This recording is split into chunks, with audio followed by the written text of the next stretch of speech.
നവീകരണം പൂർത്തിയായ പാടൂർ ഇടിയഞ്ചിറ റെഗുലേറ്ററിന്റെ ഷട്ടറുകളിൽ ചോർച്ച കണ്ടെത്തിയിട്ടും ലീക്ക് ടെസ്റ്റ് പൂർത്തിയാക്കാതെ വെള്ളം വറ്റിക്കുന്ന മോട്ടോർ പമ്പ് സെറ്റ് മാറ്റാനുള്ള അധികൃതരുടെ നീക്കം നാട്ടുകാർ തടഞ്ഞു. നവീകരണത്തിന് ശേഷം കൃത്യമായി ലീക്ക് ടെസ്റ്റ് നടത്താതെ താൽക്കാലിക ബണ്ട് പൊളിച്ചു നീക്കാനുള്ള നീക്കത്തിനെതിരെ നേരത്തെ തന്നെ പ്രതിഷേധം ശക്തമായിരുന്നു. പ്രതിഷേധത്തെ തുടർന്ന് ലീക്ക് ടെസ്റ്റ് നടത്തി ചോർച്ചയില്ലെന്ന് ഉറപ്പുവരുത്തിയതിനു ശേഷം മാത്രമേ ബണ്ട് നീക്കം ചെയ്യൂ എന്ന് ഇറിഗേഷൻ ഉദ്യോഗസ്ഥർ നാട്ടുകാർക്ക് ഉറപ്പു നൽകിയിരുന്നു.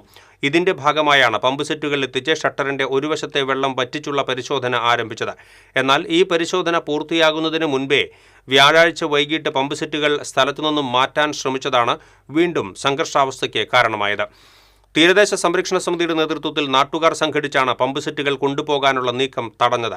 സ്ഥലത്തെത്തിയ ഉദ്യോഗസ്ഥർ നാട്ടുകാരെ അനുനയിപ്പിക്കാൻ ശ്രമിച്ചുവെങ്കിലും മുഴുവൻ ഷട്ടറുകളിലെയും പരിശോധന പൂർത്തിയാക്കി ചോർച്ച പരിഹരിക്കാതെ പമ്പ് സെറ്റുകൾ കൊണ്ടുപോകുവാനും ബണ്ട് നീക്കം ചെയ്യുവാനും അനുവദിക്കില്ല എന്ന നിലപാടിൽ നാട്ടുകാർ ഉറച്ചുനിന്നു.